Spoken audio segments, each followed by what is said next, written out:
How many of you knew the idea of Nightwish came to keyboardist Tuomas Holopainen in July 1996 at midnight around a campfire with his friends? And how many of you knew that his project was initially intended as an acoustic mood music one? I'm Marcus from rockmetalbands.com. If you want to know more fun facts and details of the review of Oceanborn, follow me in this video review.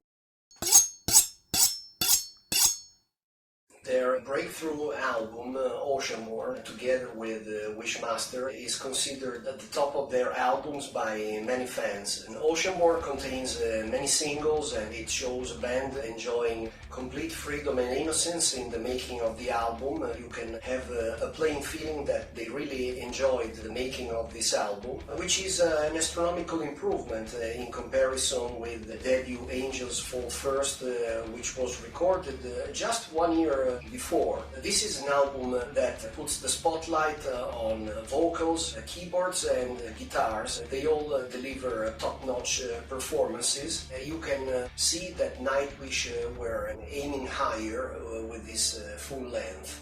Oceanborn is a more muscular and challenging record of symphonic metal that represents a facade of the power metal of the 90s. Now moving to the package, the version in my hands is a normal jewel case with a 16-page booklet. It contains the 11 tracks of the album, together with 4 bonus tracks, one of which is a studio composition that was originally present only on the Japanese market edition, and mine is a collector's edition that contains sleeve notes, messages from the members of the band, their autographs on the CD, and all of the lyrics, and of course the design has been retouched, and the artwork is not the original one, but it's been improved. Now, going into detail as to the artwork, we have to say that it was entirely created by Swedish artist Maria Sandel. She followed the path of several old progressive rock albums, but for completeness we have to say that this reissue was impressioned by a redesigned artwork by Kurt Evans. The front cover artwork depicts a night horizon, a calm ocean, Mars, the moon, and the Earth, which is reflected in the giant eye of a dragon or another reptile watching from the sky. In the same image is also a girl floating in the ocean. You can see she has her arms open and her nails are long. There is a stark contrast between her black hair and her white wet dress. This is a painting on canvas made with oil or probably distemper. As for the trivia, I just want to mention a few, such as the fact that Oceanborn was composed during the spring of '98 when some members of the band were still in the army. Drummer Yuka's mother funded the purchase of a proper drum kit, the Tama Esprit model he had always wanted. Yuka himself had to record his drum parts in the locker room of a local sports hall. Keyboardist Tuomas Holopainen's former music teacher also provided some of the violin parts that appear on this album. In 1999, a single named Sleeping Sun appeared on the market when there was a solar eclipse. It came out with a pair of eclipse-proof glasses, and in the further releases of the album, this song, Sleeping Sun, has always been included. Tarja Turunen is a light lyrical soprano with 3 octaves width. Tarja started singing at the tender age of 3 at a church choir, and when they noticed her musical talent, they gave her singing lessons, and at 6 she also took piano lessons. She joined the official church choir until when she was 15, she made her first solo concert in a church, before 1,000 listeners. Of course, for more fun facts and trivia, I submit you read my written review, which contains a ton more, which I cannot condense in this brief video review. You can find the link below this video review.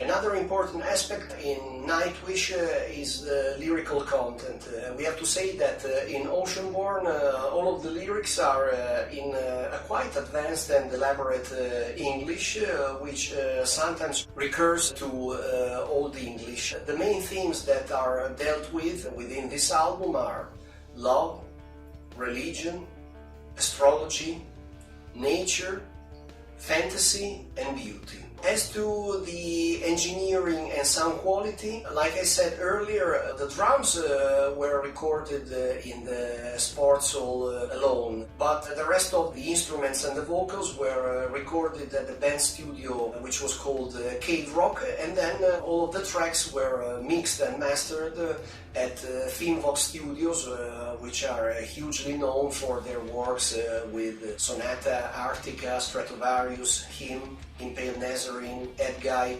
Amorphis, Moon Sorrow, and so many others.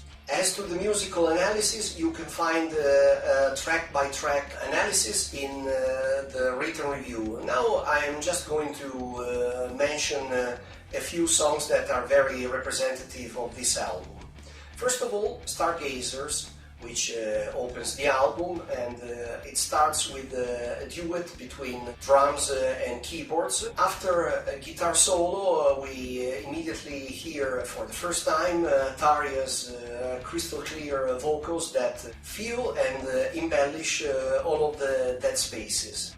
This is quite a good start, and I also want to add that sometimes the band reminds me of the early Rhapsody.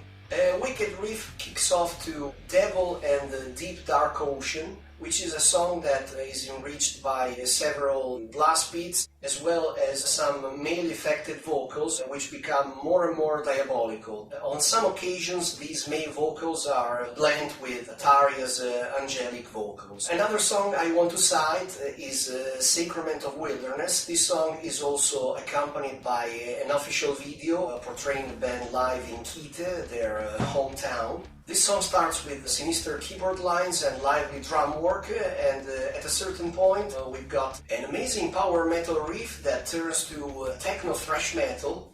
Yes, indeed, this is in my opinion one of the highest points of the whole album.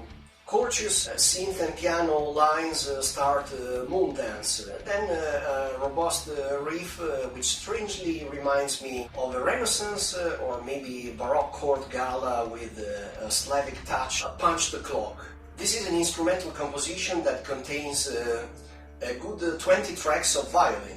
Then Walking in the Air, a cover song. The original was composed by Howard Blake in 1982 for an animated TV series, The Snowman. This is a song that has already been covered by several other rock bands, but Nightwish were able to deliver a very good one too. Tuomas Holopainen, by the way, he also said that this is the finest musical piece that has ever been composed in human history. Now we have come to Sleeping Sun. Sleeping Sun was originally released as a single in 1999. The song had such a success that it was accompanied by a second video. The first was released in 1999 and just showed Tarja in the Arctic wilderness, coming out of a bathtub, which represents the rebirth. It was like a tomb. For the 2005 version, the band invested much more money, and all of the members appear. We can see that there are crusaders against Norman soldiers, and in the end they are all dead, and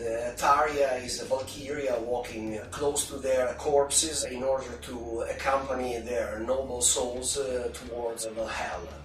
As for the music, this is a song that contains wintry keys, Tarja's angelic vocals in the tender refrain, but not only, and also before a brief but magnificent X solo. This is a real masterpiece. The last song I want to mention is a bonus track Nightquest. This is the only studio composition that didn't make it to the album and was reserved for the Japanese market, like I said before. The reason why it's in my list is that it's probably the toughest and heaviest songs in Nightwish's repertoire ever. In conclusion, if you want to know some convincing reasons why I repute Oceanborn the best album from Nightwish so far, well, here they are. First of all, it's an old album that has passed the test of time without sweating a drop. Secondly, Tarja is the best singer that Nightwish have ever had. Sorry for the others, they've got all of my respect, of course. I will also add that she was at the top of her vocal performance, so we got the best of the best. And thirdly, the creativeness of the band was at the top. In fourth place, the band had absolute freedom because it didn't have any pressure from the record company or the fans. The last reason, not less important, is that the lineup was still staunch, as ego clashes had not come out yet. So Nightwish's comeback is a flattering combination of old and new school metal, and it works surprisingly well, because it's not your typical symphonic power metal record, although at the same time it is able to strike a nerve on the purest classic metal fans. Okay guys, don't be lazy, please like us, subscribe to our channel, comment on the video below,